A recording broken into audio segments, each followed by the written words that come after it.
Hello hi good evening. कशा आहात तुम्ही सगळे? आय होप सगळे मस्त मजेतच असणार. तर आज आहे वुमन्स डे, सो माझ्या सगळ्या मैत्रिणींना हॅपी वुमन्स डे.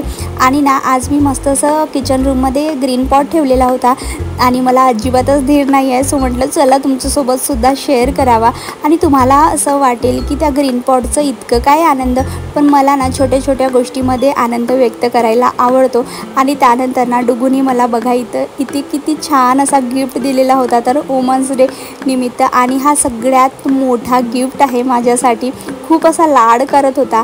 आणि त्यानंतर ना मला एक गोष्ट सांगायची वाटते की प्रत्येक स्त्रीने म्हणजे छोट्या छोट्या गोष्टीमध्ये आनंद व्यक्त करायलाच पाहिजे आणि सुखी समाधानी राहायला पाहिजे. कुठल्याही गोष्टीची म्हणजे कोण काय करतो याकडे लक्ष न देता किंवा म्हणजे ही खूप मोठी आहे, ही इथे जाते, ती तिथे फिरते, म्हणजे प्रत्येक स्त्रीची तुलना न करता स्वतःचे आयुष्य मस्त जगायला पाहिजे.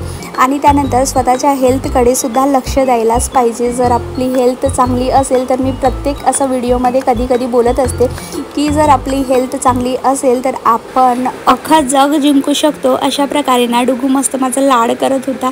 आणि त्यानंतर ना आता मला जायचं होतं आत्याच्या घरी. त्यांचा आज वाढदिवस होता तर म्हटलं त्यांच्यासाठी काहीतरी गिफ्ट घ्यायलाच पाहिजे. सो मी मस्त असे इयरिंग्स घेतलेले होते आणि निघालो आत्याच्या घरी जायला.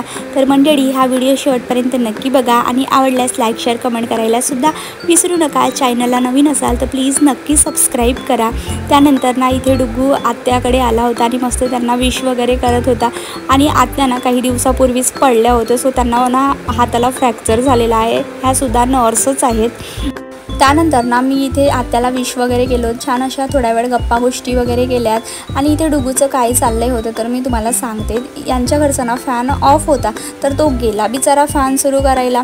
कारण ना तो फॅनचा इतका मोठा फॅन आहे की तुम्हाला काय सांगू मी. आणि त्यानंतर कधी कधी तो मोबाईलमध्ये बघत असतो की अरे हा फॅन ना रिमोटनी सुरू होतो. तर तो तिथेसुद्धा तसंच करत होता की हा फॅन रिमोटनी तर सुरू होणार नाही ना. त्यानंतर आम्ही केक वगैरे खाल्लोत आणि मग डुगूनी मस्त अशी कॅप वगैरे लावली होती आणि मग आत्याला टाटा बाय बाय वगैरे केलं होतं आणि निघालो घरी जायला. आणि घरी आल्यानंतर ना डुगूला जेवण भरवत होते. पण कधी कधी डुगूचे नाटकं असतात की नको मला जेवण नाही खायचं आहे.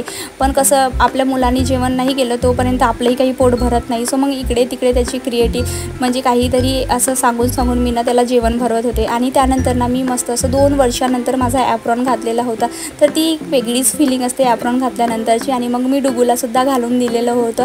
तर आमचे छोटूशे डॉक्टर साहेब कसे दिसतात कमेंट करून नक्की सांगा. सो मंडळी स्वस्त राहा, मस्त राहा, खुश राहा. भेटूया उद्याच्या व्लॉगमध्ये. Bye, good night.